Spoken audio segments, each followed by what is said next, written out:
The game of golf, at its purest, is defined by control. Control over the swing, control over the mind, control over the outcome. Yet the story we recount today is a stark reminder that even the most meticulously controlled trajectory can be shattered by the capricious hand of destiny. We begin not on the hallowed grounds of a championship course, but high above the American heartland, where silence reigned supreme, a silence more profound, more chilling, than any respectful hush on the 18th green. Imagine the sky, clear and cold on a late October morning. A private Learjet carrying 5 souls and 1 icon flies onward, unresponsive. For 4 hours, this phantom aircraft became a symbol of national dread, a technological enigma cruising relentlessly toward an unexpected fall. This is the dichotomy of Payne Stewart, a career marked by an ascenso meteorica of style and unparalleled nerve, culminating in the heroic capture of his last major at Pinehurst just months prior. That iconic victory, where he stood firm against the formidable challenge of Phil Mickelson, was perhaps the greatest moment of sportsmanship the modern game has witnessed. He had finally found the perfect balance between showmanship and spiritual maturity. But the roar of the crowd, the cheers of triumph, faded abruptly into the vacuum of that final flight. How does a man, who had just cemented his legacy as a champion and a gentleman, become a tragic legend overnight? This story is not merely about a plane crash. It is about the physics of fame, the weight of expectation, and the cruel irony of a life stopped mid-swing. We seek to understand the man who wore the knickers and the smile, and why his brief, brilliant time on the links continues to define the fragility of victory. Before we delve into the details of his Pinehurst triumph and the technical failures that led to the subsequent tragedy, we must first ask, what emotion do you attach to the memory of that final week, knowing what came next? The awe of the victory or the sorrow of the loss? Comente sua teoria sobre o impacto de Payne Stewart no jogo e nos ajude a honrar o legado deste campeão.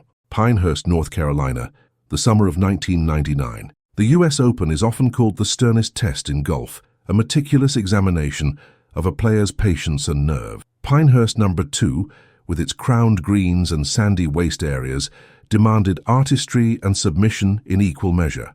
But on this particular Sunday, the stage was set for validation, not merely survival. Payne Stewart, ever the flamboyant traditionalist in his signature knickers and tam o' shanter cap, was 42 years old. He possessed the swagger of a bygone era, yet his career, despite its brilliance, often felt slightly incomplete, defined by glorious near misses as much as triumphs. He was locked in a titanic struggle with a young, hungry Phil Mickelson, who was playing for more than just the trophy. He was awaiting the birth of his first child. The atmosphere was thick, less a sporting contest and more a duel of wills. Stewart approached the 18th green, needing only to sink a 15-foot par putt to secure the victory. The gallery was hushed, the silence so profound you could hear the subtle whisper of the breeze through the longleaf pines. He stood over the ball, his posture impeccable, the very embodiment of the gentleman's game. The putter head moved. The ball tracked true, hugging the line perfectly, before gently falling into the center of the cup. It was a moment of pure cathartic release. Stewart's triumphant fist pump remains one of the most iconic images in the history of the sport, a gesture of relief, mastery, and destiny fulfilled. He had claimed his 3rd major championship, cementing his legacy not just as a stylist, but as a champion of profound resilience. The victory trajectory was complete, the climb to the summit of the golfing world achieved. But what makes this story resonate with such a haunting echo is the terrifying brevity of the ensuing moment of peace.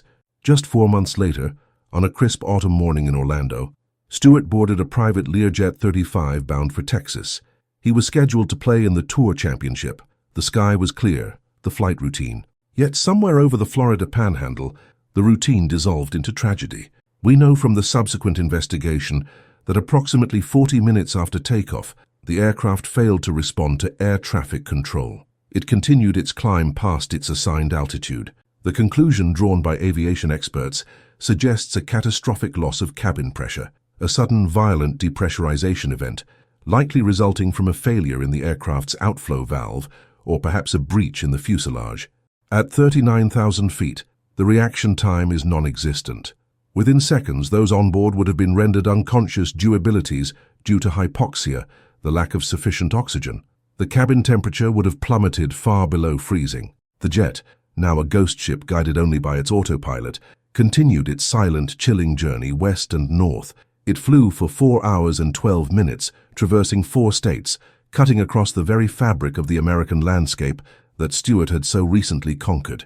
It was a flight with no destination, carrying passengers who had already departed. It was a perfect, terrifying execution of programmed navigation, carried out long after the human element had vanished. And there is one more detail you cannot possibly imagine, one that connects this final, dreadful trajectory back to the game he loved. As the stricken aircraft flew its final, inevitable path, escorted by military jets whose pilots could only observe the frosted, unresponsive windows, it was moving toward the very grounds where Stewart had achieved his greatest glory. The jet finally ran out of fuel and plunged into a South Dakota field, a terrible final full stop to a life lived in full flourish. The trajectory of the flight, though technically northwest, felt symbolically like a reversal of the victory path, a descent from the heights of Pinehurst. Payne Stewart's legacy is preserved not just in the records of his 3 major championships, but in that final, defiant fist pump on the 18th green. It is the memory of a man who mastered the links, only to be utterly undone by the vast, indifferent mechanics of the sky. It reminds us that even for the greatest champions, life, much like golf, is a series of beautiful, fleeting moments, often followed by tests we never anticipate. For more stories that define the character and the heartbreak of this gentleman's game, consider subscribing to our chronicle. We shall see you on the next tee. Pinehurst, North Carolina, June of 1999. The air here does not merely smell of pine wood and dew, it carries the weight of history, the silent promise of major championship golf. But on this particular Sunday, the atmosphere was charged with something electric, the presence of Payne Stewart. Stewart was quite literally a man out of time. In an era dominated by homogeneous sportswear and functional minimalism, he was a walking tribute to the game's golden age. The tam o' shanter cap, the signature knickers, the diamond patterns that screamed tradition, confidence, and perhaps a touch of defiant theatre. He was the gentleman's game personified, dressed in the style of Bobby Jones, playing against the backdrop of Tiger Woods. Yet for all his flair, Stewart had spent years searching for validation that matched his immense talent. He had tasted victory. The 1991 US Open at Hazeltine was proof, but the narrative of the nearly man often clung to his impeccable tailoring. This US Open at Pinehurst No. 2 offered a redemption arc worthy of the silver screen. It came down to the 18th green, a moment of profound psychological pressure. His opponent, the young and desperately talented Phil Mickelson, waited. Stewart stood over a 20-foot par putt, the winning stroke, a downhill right-to-left breaker that demanded absolute precision. The course was silent, the silence of 60,000 people holding a collective breath. He struck the ball. The pace was perfect, the line true. As the ball disappeared into the hole, the roar that erupted shook the ancient pines of Pinehurst. The celebration that followed, Stewart grasping Mickelson's face, offering words of encouragement to the soon-to-be father, was perhaps the finest moment of sportsmanship the decade had witnessed. Payne Stewart had secured his legacy. He was, undeniably, at the zenith of his professional life. This victory was not just a title. It was the final defining chapter of a magnificent career. He had conquered the game. Now he was merely scheduled to conquer the skies. 4 months later, on a crisp autumn morning in Orlando, Stewart boarded a private Learjet 35 bound for Dallas, Texas, where he was scheduled to play in the Tour Championship. The journey was expected to be routine, a commercial aircraft designed for speed and high-altitude efficiency. The Learjet 35 is a marvel of engineering, capable of cruising altitudes well above 40,000 feet, where the air is thin and the journey is smooth. But this altitude demanded a critical safety measure: pressurization. The cabin must artificially maintain an atmospheric pressure equivalent to about 8,000 feet above sea level to allow human passengers to breathe normally. Sometime after takeoff over the Gulf of Mexico, the jet climbed past its normal cruising altitude. Air traffic control attempted contact. Silence. They tried again. Nothing. This was the beginning of the ghost flight, a chilling phenomenon where an aircraft flying under autopilot continues its trajectory with an incapacitated crew and passengers. The military was alerted. F-16 fighter jets were scrambled to intercept the unresponsive aircraft. As the Air Force pilots pulled alongside the Learjet, what they saw confirmed the worst fears. The windows were frosted over, a stark indication of the extreme cold inside the cabin. More hauntingly, the The cockpit was empty of conscious life. The pilots, and presumably the passengers, were slumped over. The prevailing scientific conclusion points to a catastrophic loss of cabin pressure, a rapid depressurization event, likely caused by a structural failure or a failure in the outflow valve system. When this occurs at 40,000 feet, the time of useful consciousness, the period before hypoxia renders a person incapable of taking corrective action, is measured in mere seconds. Perhaps 15 to 20 seconds at most. The swiftness of the event meant there was no distress call, no struggle, just an immediate silent incapacitation. The Learjet, now a silent missile flying on autopilot, continued its westbound track for nearly 4 hours, crossing the entire breadth of the American South, a shadow against the clear blue sky. It was a macabre, unintended final parade across the country he had so recently captivated. And yet, there is one more detail about this voyage that you simply cannot imagine. The Learjet was tracked by military pilots until it ran out of fuel. The fuel exhaustion point was calculated to be just outside Mina, South Dakota.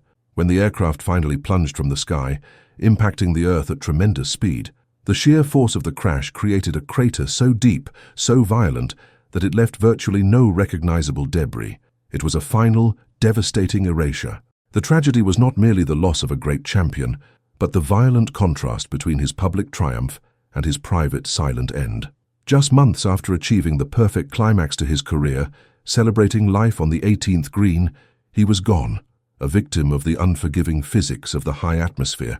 Payne Stewart, a man who celebrated the enduring style of the game, left us with an enduring lesson on the fragility of human endeavor. His final victory at Pinehurst remains a monument to dedication.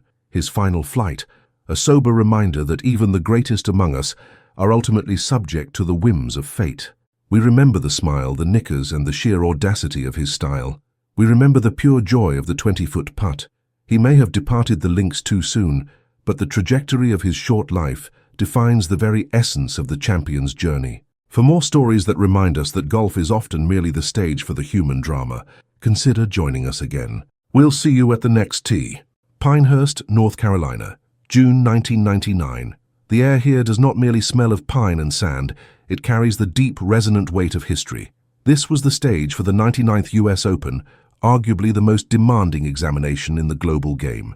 The meticulous contours of Pinehurst No. 2, the genius of Donald Ross, demanded not merely accuracy, but intellectual humility.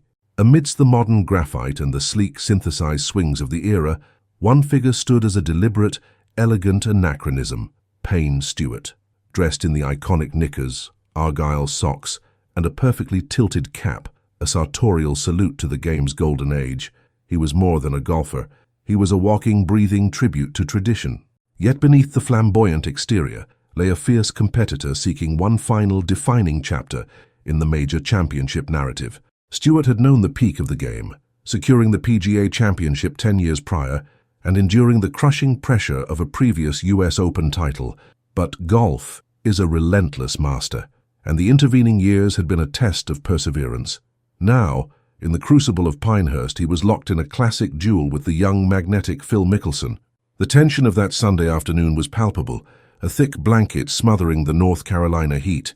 The final round at Pinehurst No. 2 is not won by brute force but by intellectual endurance.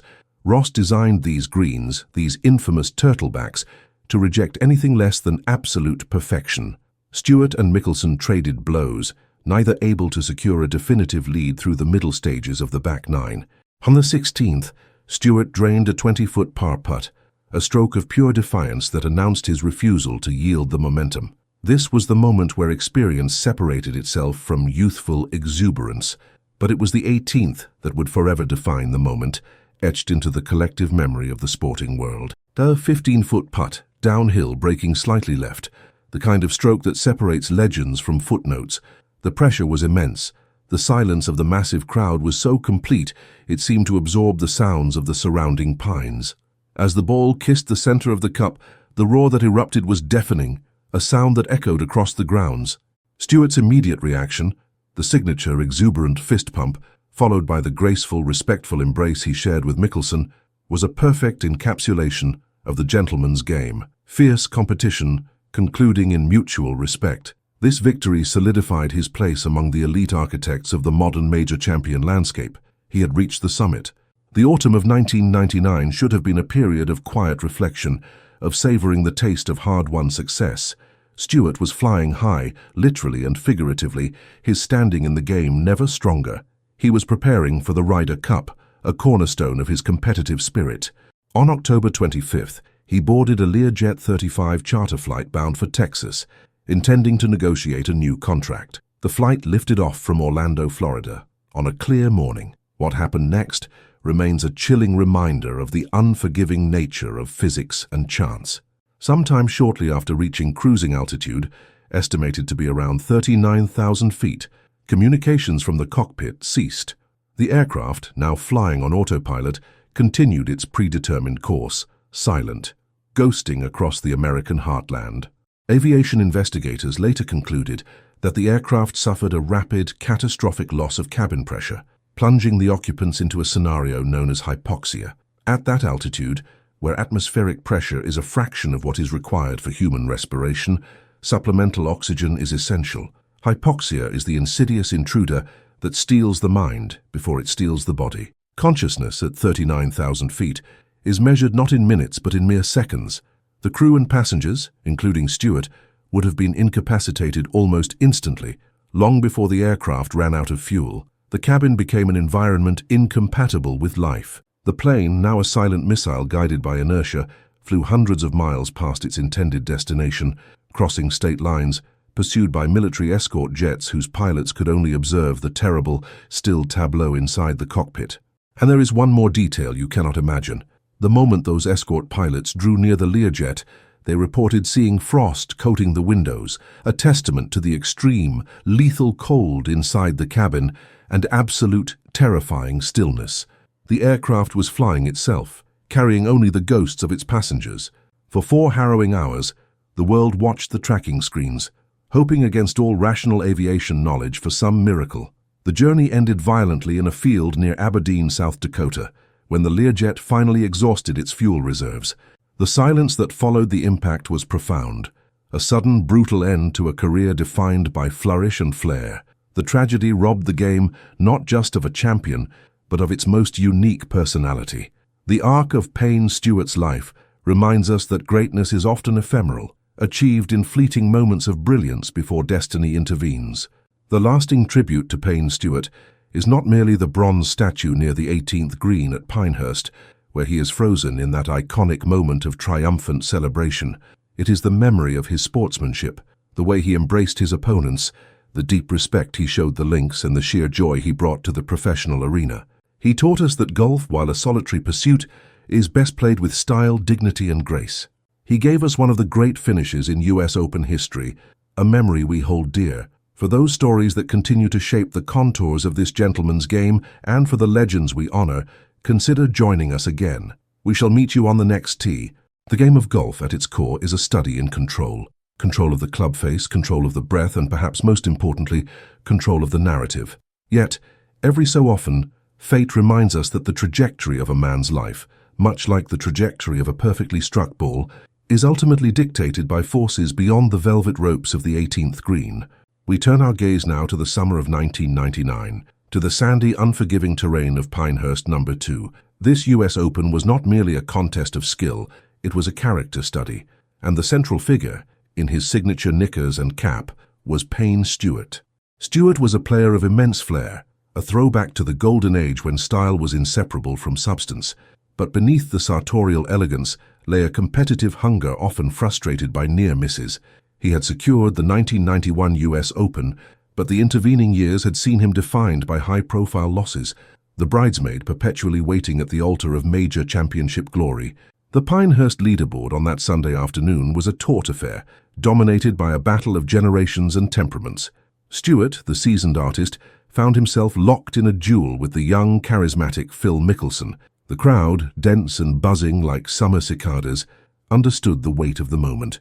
This was Stewart's last true chance to cement his legacy, to prove that his previous major was not an anomaly, but the foundation of a great career. The 18th hole at Pinehurst, a finishing hole of classical cruelty, demanded precision. The pin position that day was tucked away, guarded by the notorious turtleback green. It was here, with the championship hanging by the thinnest thread, that Stewart delivered the defining stroke of his career. Mickelson had just missed a challenging birdie putt, leaving the door slightly ajar. Stewart stood over his own ball, 15 feet away.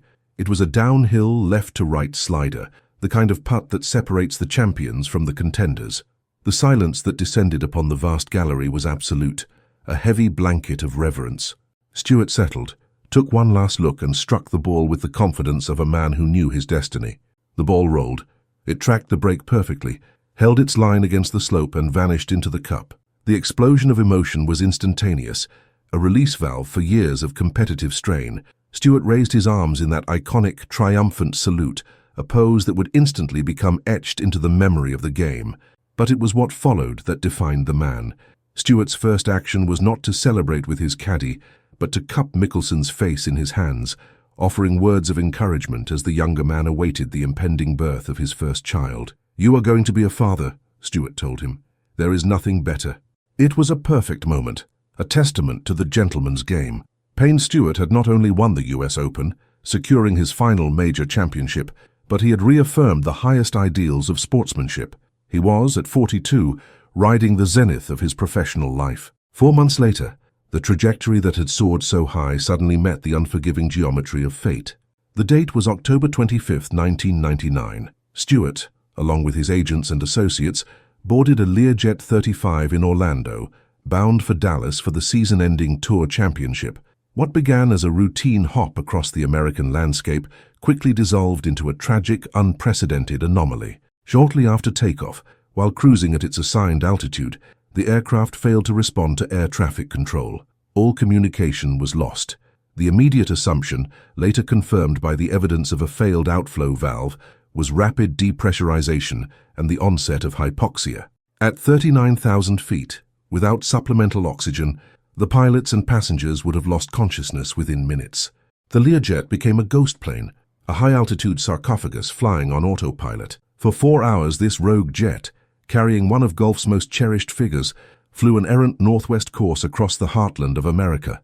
It was tracked by multiple military interceptors, F-16s and F-15s, scrambled to observe the silent, non-responsive aircraft.